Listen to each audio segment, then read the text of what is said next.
All right. Yo, what is up, guys? We're finally back. I didn't upload over the weekend when the chapter came out. I was just super busy. But I'm excited to get back and enjoying One Piece with you guys. We're on nine or not 19. We're 1171, and it is called Ragnir. Okay. All right. I'm excited to see. Okay, we got a Zoro cover story. Cover request by Reverse Kitten. I think that's just a puppy. A cat putting cat ears on Zoro, and that's literally me if somebody tried to put cat ears on me. Okay, we're at Ragnir. The wake of the fierce battle at Quest Castle. If Harold left the castle in that state, he would have brought great calamity to the world. This is true. Scopper knows what's up. I had a taste of that hopeless future during the fight. No matter how badly we wounded him, his body kept repairing itself. It's shocking to think something actually stopped him. We have Yrule. We have Ja Rule with the sword through the head. Did you know this sacred treasure would be that powerful, Ja Rule? No, I actually knew nothing about it. All I know is I get chills down my spine when I imagine what would have happened if Loki hadn't been here today. How does he not know anything about it? That's a little whack. We have Shanks with a little ellipses. When I join the Gods Knights, it'll be a new dawn for Elbath. And I think, and then is that Garling? If you have any wish, simply name it and it will be within your reach. You've truly endured a miserable, squalid life until now, my poor child. This is Shanks thinking back to Harold's talk with him. Forget your former life on the surface. The commoners down there don't even count as people. And there's a pang in Shanks's arm, presumably where the tattoo is. And Scopper says, "Hey, Shanks, stop it. That's a bad habit. You should never resent the circumstances of your birth. Why did Harold have to die? He was such a pure soul. If only I had been faster. This isn't your fault. Listen, Shanks, you're here for a reason. Everyone's life has some meaning to it. You just gotta hold on."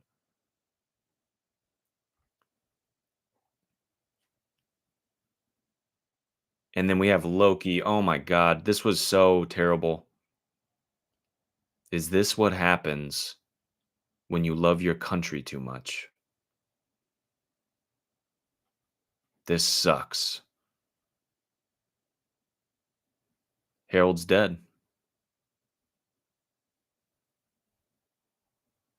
We're back at Marijois. He was a rare ancient giant enhanced with even more power and an undying body.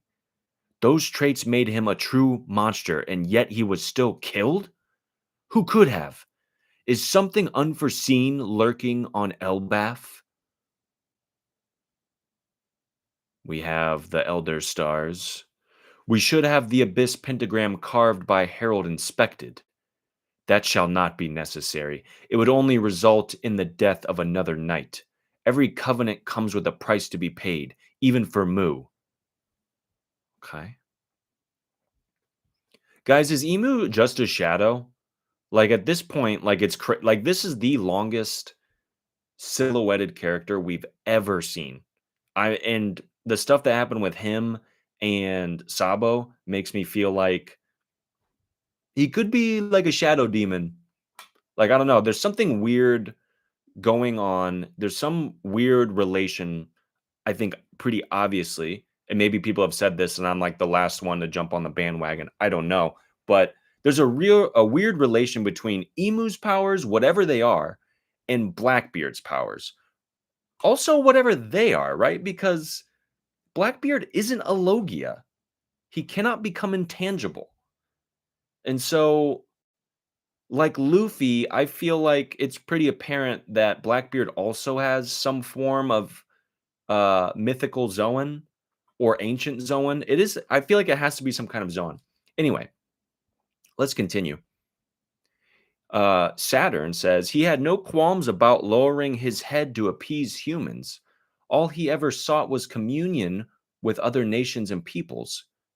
Harold was a total aberration, and yet he was born with the blood of those savage, battle loving giants. Had we admitted him into the government flippantly, his very presence might have destroyed it from within. That's interesting. Elbaf should never have known a king of his disposition. Forging a covenant with a cooperative ancient giant like him was an unprecedented opportunity. This disappointing outcome proves that history does not lie. We were always going to be incompatible. Never forget, Elbaf is of the D. Yeah, I mean, naturally. Loki, after this, the country will be in disarray. I'm heading out to sea, old timer. I'll take the surviving soldiers with me. What about Harold's final request? Tell the people of Elbaf what happened here. There's no way I can tell them the truth. Just drop it, all of you. Don't speak a word of what happened here today. If we say nothing, who do you think they'll blame for all of this? It'll be the same as always. Say I were to become king, can you see me actually honoring father's ideals? I can only tackle this in my own way.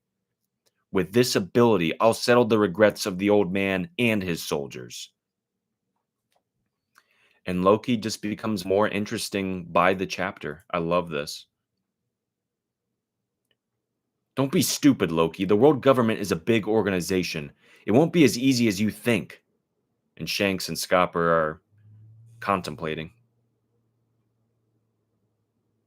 Something big happened. Quest Castle was attacked. Your Highness.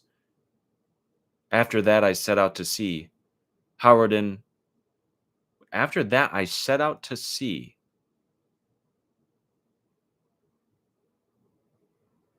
Howard, and by the time you guys returned to the island, everyone had already dubbed me Loki the Patricide.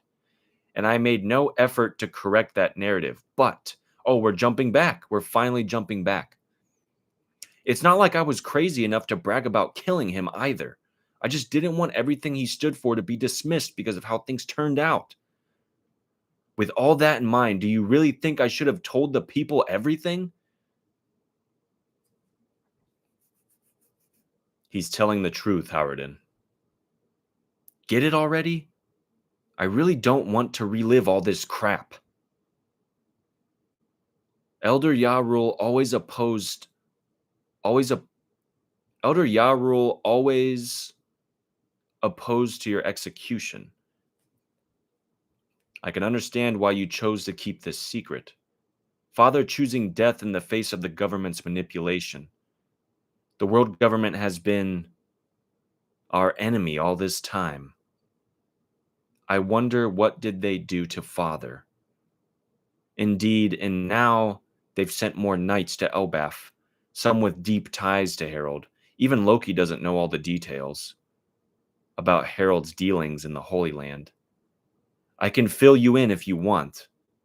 That won't be necessary for now, Yasan. We need no further reason to protect our country. I'm so happy to see the boys together again. Oh man, I forgot how much I miss Luffy, Sanji, and Zoro. This is great. And Gerd. Anyway, Loki, it seems we both feel the same way about Father. I'm sorry for everything. For the sake of Elbaf, let's make a stand together.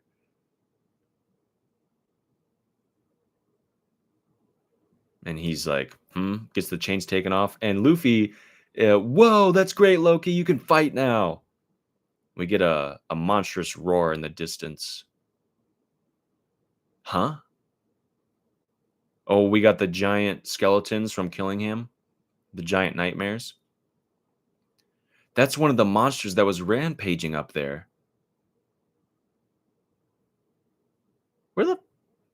Wait, where's Chopper? Chopper's here? Okay. Sorry. I guess easily forgettable. I swear he was running after to try to find a way to harm the knights and by proxy, I guess, talk to Scopper, but okay. We don't need to know how he got there. They've got a ton of creatures running wild. Where did they come from? Isn't that a Draugr? I never thought those were real. This'll be a good warm-up. Go on ahead, I'll just jump up. What in the world is that? What's going on up there? Hurry it up, Haruden. Hey, Loki, we admit we prejudged you when we called you a king-slaying piece of crap. Yeah, it might be slightly judgmental. We're really sorry, but this doesn't undo all the other things you've done. Shut up and go already. I don't need to hear you guys yap. Loki is ironically not a yapper. He doesn't like yappers, even though he just yapped. Ah, this is the best. I can move. It's so freeing. Do we see Loki's power? Dude, please tell me we do. Chopper, Scopper, Chopper, Scopper. Hey, Doc, I know you want to take care of me here, but I'm worried about my son up there. Yeah, you make a good point. Be careful, Sanji. I've got it. Weren't you two gonna stay behind? What are you still doing here? I'm dying to see you fight. All right, let's show him. All right, let's show him your power, Ragnar. And he leaps up. Huge Ragnar. Niflheim. And just freezes him solid, the giant Draugr. A chilling attack. Luffy's very surprised. What? And that ends the chapter. Damn. What do you guys think? I'm initially, we'll have to wait and see. I don't want to be prejudgmental to Loki. He's had enough of that. But this seems a little underwhelming, if I'm being honest. It's just the first attack, but I did expect a little bit more. I mean, didn't he do some like fire and lightning stuff to the tree like a bunch of chapters ago? Like, is it like an all encompassing elemental thing? And he just so happened to use ice in this instant? Maybe I'm misremembering, but I thought Loki caused that fiery, lightningy explosion. And like, I'm presuming Luffy is saying what? Very exclamatory, with a lot of exclamation, but I don't know. Is that? I feel like something else is going on, or is he just that surprised that he froze the giant Draugr solid? I don't know. I mean, the Draugr is massive.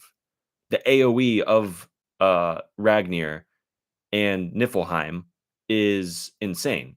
This Draugr is the size of a mountain. And to instantly do that is pretty crazy. I will grant you that. But, you know, he got frozen solid in a, I don't know, in an icy wilderness. I wanted something a little bit more. I wanted to see uh his like Fenrir transformation from like the last chapter where he had like the silhouetted like shadowed like dog ears and stuff. I wanted to see that. And I wanted to, I guess that's what I wanted to see. I wanted to see a badass panel of him in like full Zoan form or something. But then I wonder too, like, there's something strange, again, another strange relationship between the hammer itself and the little squirrel homie and the devil fruit. There's a very strange relationship there. So I'm interested to see what that is. Like, you know, did a weird mythical squirrel eat the Ragnar hammer fruit or vice versa? And what is Loki's fruit itself? So I guess to rephrase, this isn't really Loki's power. This is just the power of the hammer. I would guess, right? Because of that shadowy dog like wolf silhouette we saw. So I'm super, super hyped to see, that full, double page spread, like Loki moment that I feel like we're due to have. And we have a break next week. So I'm a little sad about that. But this was a solid chapter. I'm glad, like, God Valley was hype. Dragon, I'm still a Dragon stan, but, like, damn, he really didn't do a whole lot. And also, I know people were kinda pissed at Garp because it's like, "Oh, you let your son go, but you couldn't let Ace go?" That's whatever, I don't know. I think Ace had to die, for Luffy's sake, unfortunately, and clearly for the sake of the larger narrative, Dragon had to get out. But this was cool. I'm glad we wrapped this up,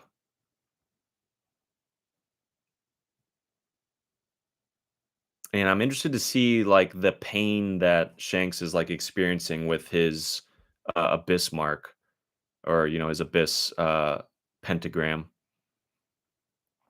Got a lot of dialogue from Emu too, so that was pretty neat. Yeah, I don't think there's a whole lot to discuss here. Um, but I'm interested to see what you guys think. How was it, coming back after the winter break, the New Year's break, and what do you think about Ragnar's power? What do you think about Loki's devil fruit power? How are they connected? I'm really interested to see what you guys have to say about that. Yeah, I'll catch you guys in the next chapter in 2 weeks, hopefully at the normal time on Saturday afternoon. So I'll see you guys then. Peace.